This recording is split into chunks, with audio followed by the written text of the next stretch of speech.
Everyone, I hope कि आप सभी लोग अच्छे होंगे। और आज हम डिस्कस करने वाले हैं अपने सीरीज़ की सेकंड क्लास। ये पोयम है, सोनेट है किसका? जॉन मिल्टन का। किसका सोनेट है ये? जॉन मिल्टन का। On his having arrive at the age of 23। John Milton का है। देखो एक बार मैं इसको रीड कर देती हूँ। How soon has time the subtle thief of youth stolen on his wing my 23 year. My hasting days fly on with full career, but my late spring no bird or blossom shade. Perhaps my semblance might deceive the truth that I to manhood am arrived so near, and inward ripeness does much less appear that some more timely happy spirits ended.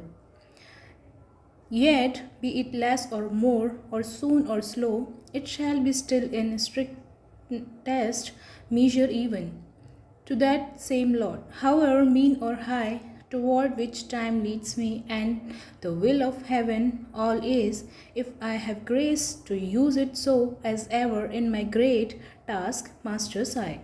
तो देखो इसको हम discuss करते हैं। सबसे पहले हम poet के बारे में जान लेते हैं। तो ये हैं अपने जॉन मिल्टन साहब। इनका जन्म होता है 1608 में और इनकी डेथ होती है 1674 में। He is one of the greatest English poets and a leading voice of the 17th century. किस सेंचुरी से बिलोंग करते हैं ये? 17th सेंचुरी से। जॉन मिल्टन का बर्थ होता है 1608 में। कहाँ पे? लंदन में होता है। और लंदन कहाँ पे? इंग्लैंड में। He came from a cultural and well-educated family. He was self-educated in many languages. इनको कई सारी लैंग्वेजेस आती थी जैसे कि Latin, Greek, Hebrew, Italian and French. He was deeply interested in literature, music, philosophy and politics. At the age of 44, he lost his eyesight. यानी जब 44 साल के ये हुए तो इन्होंने अपनी क्या आंखें खो दी. But continued to write, dictating to his daughters. He lived a life of struggle, especially for freedom of thought and expression. इन्होंने क्या काफ़ी हार्ड वर्क किया किसके लिए? फ्रीडम ऑफ थॉट और एक्सप्रेशन को एक्सप्रेस करने के लिए। अब इनकी डेथ कब हो जाती है? 1674 में। अब देखो किस एज से बिलोंग करते हैं ये? 17th सेंचुरी है तो रेनेसा पीरियड है। और रेनेसा में भी प्यूरिटन जो मूवमेंट चला था ना, प्यूरिटन मूवमेंट क्या था? देखो प्यूरिटन इस वर्ड से समझो, प्यूरिटन, ठीक है। प्यूरिटन से क्या आ रहा है? प्योर। जो चर्च थी ना उस टाइम पे, जो चर्च करप्ट हो चुके थे, तो वहाँ पे क्या है? रिफॉर्मेशन की ज़रूरत थी, यानी चेंज लाने की ज़रूरत थी। अब चर्च को क्या करना था? प्योर करना था ये करप्शन से। तो उस टाइम पे जो रिलीजियस जो मूवमेंट चला था ना, उसको बोलते थे हम प्यूरिटन मूवमेंट। अब नेक्स्ट इनके देखो मेजर वर्क्स देख लेते हैं। पैराडाइज लॉस्ट लिखी थी इन्होंने, एक एपिक पोयम है। पैराडाइज रिगेन यही उसका सेकेंड पार्ट है। सैमसन एगोनिस ये ट्रेजेडी है इनकी। और एरियोपैगेटिका ये क्या है? प्रोज है फ्रीडम ऑफ प्रेस के ऊपर। लिसिडस इनकी एलेजी है। ऑन इज ब्लैंडनेस इनका सोनेट है। ऑन इज 23rd बर्थडे जो हम अभी डिस्कस करेंगे वो क्या है? एक सोनेट है। अब इन्होंने ये 23rd बर्थडे ये सोनेट लिखा क्यों था? देखो Milton wrote this poem on the occasion of 23rd birthday to reflect on his life, time and purpose. किस लिए लिखा था? अपनी लाइफ को रिफ्लेक्ट करने के लिए, टाइम और पर्पस के लिए। रिफ्लेक्टिंग ऑन टाइम कैसे? He realise how quickly time passes and youth fades away. और कितनी ये सोचता है कि कितनी जल्दी क्या है? टाइम पास हो गया, मतलब टाइम निकल गया और यूथ जो जवानी है वो क्या हो रही है? फेड हो रही है टाइम के साथ में। ये सेल्फ एग्जामिनेशन करते हैं। He question whether he had use the time well and achieve anything important. और वो खुद से क्वेश्चन करते हैं कि टाइम तो चलो निकलता जा रहा है, तो इतने टाइम में क्या मैंने कुछ अच्छा अचीव किया है? कुछ इंपॉर्टेंट मैंने अचीव किया है या फिर मैंने टाइम को सही तरीके से यूज़ किया है?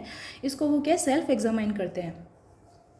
यहाँ पे सेंस ऑफ रेस्पॉन्सिबिलिटी आता है। He accepted that life should be lived according to the God's will, that every person has a purpose duty in this world.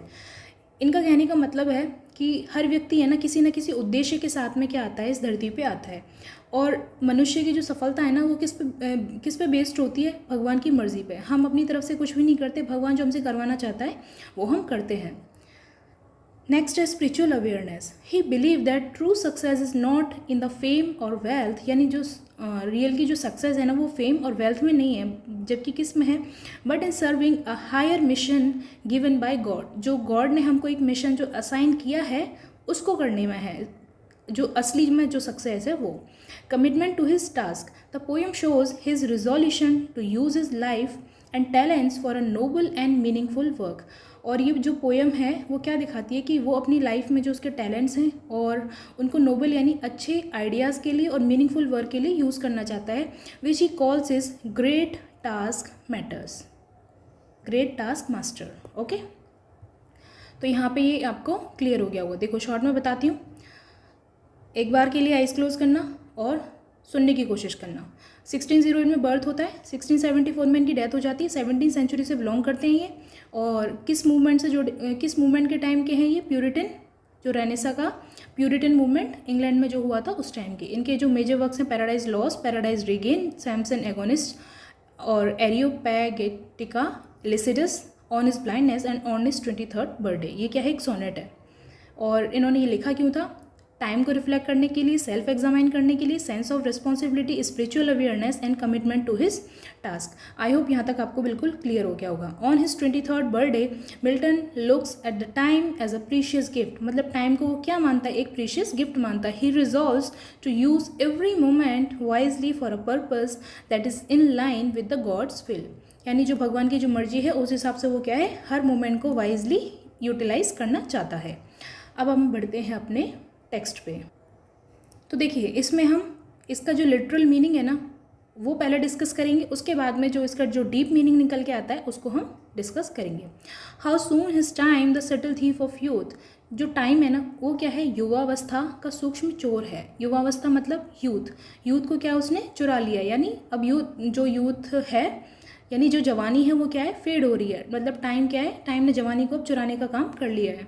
Stolen on his wing my 3 and 20th year. यानी बहुत जल्दी उसने क्या है अपने पंखों पर चढ़कर मेरे जो 23वां जो वर्ष है उसको क्या है? चुरा लिया है. 23वां वर्ष, वो 23 साल का हो गया है. अब क्या है उसके जो टाइम था ना वो किसने टाइम ने उसको चुरा लिया है. My hasting days fly on with full career. मेरे शीघ्र बीतते हुए दिन पूरे वेग से उड़ते जा रहे हैं. यानी उसके जो दिन हैं बहुत स्पीड से क्या है? ख़त्म होते जा रहे हैं. But my late spring no bird और ब्लॉसम स्वीट. परंतु मेरी इस देर से आई जो बसंत ऋतु में कोई कली या फूल नहीं दिखता है. यानी इतनी, इसका कहने का मतलब ये है कि इतना टाइम हो चुका है लेकिन अभी तक मुझे क्या है कोई भी, मतलब ये जो बसंत ऋतु होती है उसमें कोई भी कली या फिर फूल नहीं दिखता. जो बसंत ऋतु होती है उसमें नई नई कली खिलती हैं, फूल खिलते हैं, लेकिन इसको यहाँ पे ऐसा कुछ भी दिखाई नहीं दे रहा है. Perhaps my semblance my deceive the truth. शायद मेरा जो बाहरी रूप की जो सच्चाई को है ना धोखा दे सकता है. शायद मेरा जो बाहरी रूप है वो क्या है? सच्चाई को धोखा दे सकता है. That I to manhood am arrive so near. कि मैं जो पुरुष तत्व है कि इतने निकट पहुंच गया हूँ. And inward ripeness does much lesser appear. और भीतर की जो परिपक्वता है वो बहुत कम दिखाई देती है. यहाँ पे जो पॉइंट है ना वो ये बोलता है कि देखो मैं 23 साल का तो हो गया हूँ, बाहर से तो क्या है मेरी मैच्योरिटी लोगों को दिख रही है, लेकिन जो अंदर से है ना मैं क्या है पूरी तरीके से क्या नहीं हुआ हूँ, अभी मैच्योर नहीं हुआ हूँ. बाहर से तो मैं दिख रहा हूँ कि मैच्योर हूँ, मतलब फिजिकल जो अपीयरेंस है वो तो मैच्योर दिख रही है क्योंकि 23 साल का हो गया, लेकिन जो इनवर्ड जो मैच्योरनेस आनी चाहिए वो नहीं दिखाई दे रही है. That some more timely happy spirits end. जो कुछ और समय पर जो भाग्यशाली आत्माओं में होती है. यानी इस एज पे मतलब मुझ में काफ़ी सारी मैच्योरिटी आ जानी चाहिए थी, वो मेरे अंदर क्या है अभी नहीं है. येट बी इट लेस और मोर और सून और स्लो. फिर भी चाहे इट लेस और मोर, चाहे यह कम हो या अधिक हो, जल्दी हो या देर से हो, it shall be still in strictness measure even. यह फिर भी क्या है बहुत ही सटीक रूप से निश्चित होगा. क्या निश्चित होगा? That same lord however mean और high toward which time leads me. भाग्य, उसी भाग्य के प्रति चाहे वह छोटा हो या बड़ा हो जिसकी ओर मुझे ले जाया जा रहा है. कौन लेके जा रहा है? गॉड लेके जा रहा है. And the will of haven. और किसकी? स्वर्ग की इच्छा. स्वर्ग मतलब गॉड की जो इच्छा है. ऑल इज, सब कुछ ठीक है. If I have grace to use it so. यदि मुझे उसे वैसा ही उपयोग करने की क्या मिले? कृपा मिले. As ever in my great task master's eye. Master's eye यहाँ पे किसके लिए यूज़ हुआ है? गॉड के लिए। जैसा मेरे महान कर्तव्य स्वामी की दृष्टि में सदा होता है, यानी जो गॉड जिसको असाइन करता है उसके अकॉर्डिंग मैं क्या है टास्क यहाँ पे परफॉर्म करना चाहता हूँ। तो यहाँ पे देखो इसका अभी हमने ये literal meaning line to line एक बार पढ़ लिया। अगर question deeply line to line आता है ना तो फिर हमें इसमें दिक्कत नहीं आएगी। अब देखते हैं इसमें ना जो डीपली उसका जो मैसेज है वो क्या है। इसमें देखो कवि कहता है कि जो समय है ना बहुत जल्दी बीत जाता है, यह समय युवावस्था का चोर है। जो टाइम है ना हमारी जो ब्यूटी नहीं सॉरी किसको जो यूथ है हमारी जो युवावस्था है उसको क्या बहुत जल्दी ख़त्म कर देता है। जिसने पलक झपकते ही उसका 23वां वर्ष चुरा लिया। देखो इतनी जल्दी टाइम निकल गया कि वो 23 साल का हो चुका है। अब कवि की दिन है ना बड़ी तेज़ी से क्या है बीत रहे हैं, परंतु उसके जो जीवन बसंत जो ऋतु है यानी उसकी जो युवावस्था है अभी तक किसी फूल या सफलता से नहीं भरी है, यानी अभी तक उसने ऐसा कुछ बहुत अचीव नहीं किया है। इससे ये कहना चाहता है कि अभी तक उसने लाइफ में कुछ उखाड़ा नहीं है। 23 साल का हो गया है वो, लेकिन अभी तक कुछ यूज़फुल वो कर नहीं पाया है। लोग उसका बाहरी रूप देखकर समझ सकते हैं कि वह पुरुषत्व के निकट पहुंच गया है, यानी बाहर से उसकी जो अपीयरेंस है वो दिखती है कि भाई ये मैच्योर्ड हो चुका है, 23 साल का हो गया। लेकिन वह स्वीकार करता है कि उसके जो भीतर अभी परिपक्वता का युग की योग्यता नहीं है जो दूसरों में समय पर दिखाई देती है। यानी बाकी लोगों में शायद 23 साल पे क्या है जो इंटरनल जो इनवर्ड मैच्योरिटी है वो दिखाई देने लगती है, लोग इंटेलेक्चुअल थिंकिंग स्टार्ट कर देते हैं, लेकिन यहाँ जो पॉइंट में ये क्या है थिंकिंग नहीं दिखाई दे रही। फिर भी वह मानता है कि चाहे सफलता देर से मिले या जल्दी मिले, ज़्यादा मिले या कम मिले, उसे जो भाग्य मिला है वह ईश्वर की इच्छा और समय के अनुसार ही होगा। यानी सब कुछ किसकी कृपा से होगा? भगवान की कृपा से होगा। जो गॉड ने डिसाइड किया है उसी के अकॉर्डिंग मिलेगा, ना उसे देर से मिलेगा, ना जल्दी मिलेगा, ना ज़्यादा मिलेगा, ना कम मिलेगा। उसके जो भाग्य में है वो उतना ही मिलेगा जो ईश्वर की इच्छा है और उसके समय के अनुसार। यहाँ पे कवि कहता है कि सब कुछ ठीक है यदि उसे ईश्वर द्वारा दी गई जो कृपा के साथ अपने कर्तव्य का पालन करने का अवसर मिले, जैसा उसके महान कर्तव्य स्वामी यानी ईश्वर की दृष्टि में उचित है। यानी भगवान को जैसा उचित लगता है ना वो वैसे ही उनके कर्तव्य का क्या है पालन करता रहेगा। तो यहाँ पे इसका डीप मीनिंग आई होप कि आपको समझ में आ गया होगा। अब देखो समरी, इस कविता में जो कवि है ना अपने 23वें जन्मदिन पर चिंतन करता है। उसे लगता है कि समय क्या है बहुत तेज़ी से बीत रहा है, लेकिन उसने अभी तक कोई भी विशेष उपलब्धि नहीं पाई है। वह स्वीकार करता है कि उसे भीतर अभी परिपक्वता नहीं है, यानी अभी तक उसके अंदर मैच्योरिटी नहीं आई है, जो दूसरों में अक्सर दिखाई देती है। उसकी एज के जो लोग हैं उनमें दिखाई देती है, लेकिन उसमें क्या है अभी तक नहीं आई है। फिर भी वह ईश्वर की इच्छा और समय पर विश्वास रखता है कि यानी जो भी कुछ करवा रहा है वो गॉड करवा रहा है, और जो क्या है समय पर विश्वास रखता है। और ये स्वीकार करता है कि यदि उसे ईश्वर की कृपा और अपने कर्तव्य का पालन करने का अगर अवसर मिलता है ना तो उसके लिए ये क्या है यही उसके लिए क्या है पर्याप्त है। भले ही उसकी मैच्योरिटी नहीं आई है, लेकिन जो सब कुछ करवाने वाला कौन है? गॉड। और जैसा गॉड ने उसके लिए डिसाइड किया है वह उसके अकॉर्डिंग ही वर्क करेगा। आई होप ये क्लियर हो गया होगा। अब देखो इसके बारे में हम थोड़ा डिटेल से और जान लेते हैं। ऑन इस 23rd बर्थडे जॉन मिल्टन का पब्लिश कब हुआ था? 1645 में हुआ था। इनके कलेक्शन का नाम क्या था? The poems of mister John Milton. Style कैसी थी? मेटाफिजिकल। अब देखो इसकी जो स्टाइल है ना मेटाफिजिकल क्यों थी वो मैं आपको एक्सप्लेन करती हूँ। देखो मेटाफिजिकल जो पोइट्री होती थी ना उसकी देखो क्या कैरेक्टरिस्टिक होती थी। सबसे पहला उसमें डीप थिंकिंग होती थी। क्या होती थी? डीप थिंकिंग, यानी बहुत गहनता से क्या विचार किया जाता था, इंटेलेक्चुअलिज्म होता था, सिर्फ केवल भावना ही नहीं बल्कि क्या है गहरा चिंतन उनमें होता था। तो इस पोयम में भी क्या है जैसे कि वो गॉड को याद करता है और उस पर काफ़ी डीपली उस चीज़ के बारे में सोचता है कि यार अभी तक मेरे में मैच्योरिटी नहीं आई है, ठीक है, और जो गॉड है उसने मेरे लिए जो वर्क जो असाइन किया है मैं वही करूँगा। तो इस चीज़ में क्या है बहुत काफ़ी डीप में थिंकिंग करता है इसके बारे में। तो एक तो ये रीज़न है कि मेटाफिजिकल स्टाइल यानी मेटाफिजिकल पोइट्री के रूप में जानी जाती है। दूसरा फिलोसॉफिकल क्वेश्चन करता है, यानी ये गॉड को मतलब क्या गॉड ने जो वर्क साइन किया उसके बारे में बोलता है। फिर कि जो लाइफ का जो एम है ना यानी जीवन का क्या उद्देश्य है उसके बारे में बात करता है। फिर वो सफलता कब मिलनी चाहिए और ईश्वर की इच्छा क्या है यानी गॉड की क्या विल है इसके बारे में वो थिंकिंग करता है। तो इस तरीके से क्या है ये फिलोसॉफिकल, ये मेटाफिजिकल के कैरेक्टरिस्टिक हैं। फिर इसमें देखो वो सेल्फ एनालिसिस करता है, खुद ही बोलता है अपना एनालिसिस करते हुए कि है ना मैं 23 साल का हो गया लेकिन अभी मेरे अंदर क्या है मैच्योरिटी नहीं आई है। और ये क्या है, रिलीजियस और स्पिरिचुअल कंसर्न को दिखाता है। जैसे गॉड का यूज़ किया, उसने गॉड पे क्या है, भरोसा दिखाया है कि जो भगवान मेरे लिए जो करेगा वो अच्छा ही करेगा, चाहे देर से करे, चाहे जल्दी करे, चाहे कम करे या ज़्यादा करे। तो उसने क्या है, ये जो कैरेक्टरिस्टिक है किसकी है, मेटाफिजिकल की। देखो एक बार मैं बता देती हूँ आपको, जैसे डीप थिंकिंग, फिर फिलोसॉफिकल क्वेश्चंस वो इसमें यूज़ करता है, सेल्फ एनालिसिस करता है, और जो इसमें रिलीजियस और स्पिरिचुअल जो कंसर्न है उसको दिखाता है। तो इस तरीके से ये क्या है, एक मेटाफिजिकल स्टाइल में लिखी हुई है। ये कैसा फॉर्म है, सोनेट का फॉर्म है। अब देखो सोनेट का फॉर्म है तो किस में लिखा जाएगा, ये सोनेट 14 लाइन्स का होता है, 8 लाइन्स होती हैं और 6 लाइन होती हैं। ये जो 8 लाइन्स होती हैं इनको बोलते हैं ऑक्टेव, और ये होता है सेस्टेट।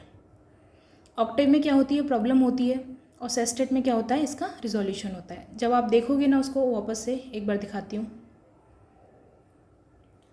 यहाँ तक तो वो किसकी बात कर रहा है कि अपना सेल्फ एनालिसिस कर रहा है, लेकिन यहाँ पे क्या है, उसका चेंज आता है कि ठीक है वो किस में विश्वास कर रहा है कि जो भगवान ने उसके लिए जो सोचा है वही क्या है, अच्छा होगा। तो इसमें क्या है, प्रॉब्लम, और इसमें क्या है, उसका सॉल्यूशन। ये 8 लाइन्स हैं और ये 6 लाइन्स है। अब इनकी राइम स्कीम देखो, राइम स्कीम इधर डिस्कस करते हैं। सोनेट का फॉर्म है। अब देखो इसकी टोन क्या है, सीरियस है, रिफ्लेक्टिव है और एडमॉनिटरी है। अब ये क्यों है, इनको भी मैं और अच्छे से एक्सप्लेन करती हूँ, तो सुनना। इसका टोन कैसा है, सीरियस है। सीरियस क्यों है, इसका जो टोन है, ये जो सोनेट है इसका टोन सीरियस क्यों है। जो मिल्टन है ना, वो क्या करता है, अपनी जो एज है उसके बारे में सोचता है, और ये सोचता है कि टाइम कितना जल्दी बीतता जा रहा है। अपनी लाइफ के जो गोल्स हैं, एम्स हैं, उनके बारे में सोचता है। मतलब वो यहाँ पे ना कोई भी ह्यूमरस चीज़ यूज़ नहीं करता है, बल्कि एक जो सीरियस टॉपिक है ना उस पर क्या है, थिंकिंग करता है। तो इस वजह से इसका टोन कैसा है, सीरियस है। देखो टोन होता है जो पोइट का जो एटीट्यूड है वो, और मूड होता है रीडर्स का एटीट्यूड। ठीक है, तो कैसी है इसका टोन, सीरियस है। दूसरा है रिफ्लेक्टिव। अब ये रिफ्लेक्टिव क्यों है, रिफ्लेक्टिव इसलिए है क्योंकि आत्मचिंतन कर रहा है, यानी सेल्फ का रियलाइजेशन कर रहा है, एनालिसिस कर रहा है। तो ये क्या अपनी जो लाइफ है उसको रिफ्लेक्ट कर रहा है, तो इस वजह से ये क्या है, रिफ्लेक्टिव इसका टोन है। नेक्स्ट है एडमॉनिटरी। अब ये एडमॉनिटरी क्यों है, इसमें क्या है, हमें एक सीख मिलती है। क्या सीख मिलती है हमें, कि जो ऊपर वाला हमारे लिए जो डिसाइड करके रखता है वो क्या होता है, सबसे बेस्ट होता है, और हमें उसी के अकॉर्डिंग चलना चाहिए। ये क्या हमें एक लेसन देता है, भगवान पे भरोसा रखो, धैर्य रखो, सब कुछ वो अच्छा करेगा। तो ये क्या है, इस वजह से ये एडमॉनिटरी इसका टोन है। नेक्स्ट इसका मूड देखते हैं। अब इसका मूड क्या है, कंटेम्पलेटिव है, थॉटफुल है और स्लाइटली सॉम्बर है। अब ये कंटेम्पलेटिव कैसे है, कंटेम्पलेटिव का मतलब होता है चिंतनशील, वही चिंतन करता है, और इसको पढ़ने के बाद में क्या है, हम भी अपने जीवन के बारे में और टाइम के बारे में और अपनी जो अचीवमेंट्स हैं उनके बारे में सोचते हैं। हम भी तो सोचने लगते हैं ना कि यार हमारी भी तो इतनी एज हो गई, हमने क्या इतना प्रोडक्टिव कर लिया। दूसरा ये थॉटफुल है। थॉटफुल क्या है, जो पॉइंट है ना हमें मजबूर कर देता है किस चीज़ को सोचने पे, कि जो सक्सेस है ना वो सिर्फ एज से नहीं मापी जा सकती, यानी एज जो है वो किसका क्राइटेरिया नहीं है, सक्सेस का क्राइटेरिया नहीं है। तो इस चीज़ को सोच के क्या हम भी क्या है, थॉटफुल हो जाते हैं कि क्या सच में एज मैटर करती है सक्सेस के लिए या नहीं करती है। नेक्स्ट है स्लाइटली सॉम्बर। अब स्लाइटली सॉम्बर का मतलब है कि इसमें क्या है, जो पॉइंट है ना वो थोड़ा सा उदास हो जाता है, हम भी क्या है थोड़े से उदास हो जाते हैं कि अभी तक यार मैच्योरिटी डेवलप नहीं हुई है, और थोड़ी सी इसमें निराशा का भाव भी आता है इसमें, जब वो बोलता है कि मेरी 23 साल उम्र हो गई है और अभी तक मैं कुछ अचीव नहीं कर पाया हूँ, जबकि मेरे बराबर के जो लोग हैं उन्होंने काफ़ी कुछ अचीव कर लिया। तो ये क्या थोड़ा सा सैडनेस इसमें दिखाई देती है। अब इसका देखो सोनेट है, तो राइम स्कीम क्या रहेगी, A B C D E F and G. अब इसमें फिगर ऑफ स्पीच क्या क्या यूज़ हुई है, देखो metaphor, personification, hyperbole, apostrophe, alliteration and antithesis. अब ये कैसे कैसे यूज़ हुई हैं वो देखो। मेटाफर का मतलब क्या होता है, मेटाफर में हम डायरेक्ट कंपैरिजन करते हैं। क्या करते हैं, जैसे टाइम इज़ थीफ, तो यहाँ पे भी क्या बोल रहा है कि जो टाइम है ना is a subtle thief of youth. जो टाइम है वो क्या है, चोर है, किसका, जवानी का। तो यहाँ पे हम डायरेक्ट कंपेयर कर रहे हैं।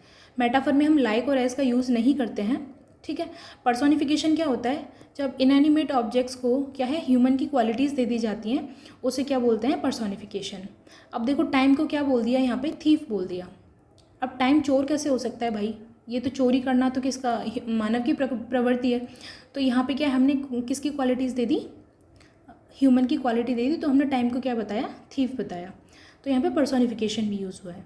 कैंकर लाइव्स, कैंकर का मतलब होता है कोई भी निर्जीव वस्तु या फिर ऐसे कोई डिजीज़ या डिके या फिर कोई करप्शन, ऐसी कोई निर्जीव चीज़ है, उसको क्या बोल रहा है, वो कैसी है, लाइव है। अब कोई भी जो चीज़ है वो जो डिके है यानी ख़त्म हो चुकी है, और जो करप्शन है, करप्शन को किसका नाम दिया है उसने, लाइव का, कि क्या है वो, जीवित है। अब करप्शन जीवित कैसे हो सकता है, तो यहाँ पे उसने किसका यूज़ किया है, पर्सोनिफिकेशन का। हाइपरबली क्या होता है, एग्जैजरेटेड स्टेटमेंट होती हैं कि देखो 10,000 इसमें यूज़ हुआ है, अभी आपको मैं वो लाइन दिखा दूंगी वापस से। इसमें अपोस्ट्रोफी यूज़ हुआ है, ऑफन डिड आई, ये एड्रेस कर रहा है अर्लियर सेल्फ को, यानी खुद को ही एड्रेस कर रहा है इस तरीके से, तो अपोस्ट्रोफी। एलिट्रेशन का मतलब क्या होता है, कॉन्सोनेंट साउंड का रिपीटेशन होता है।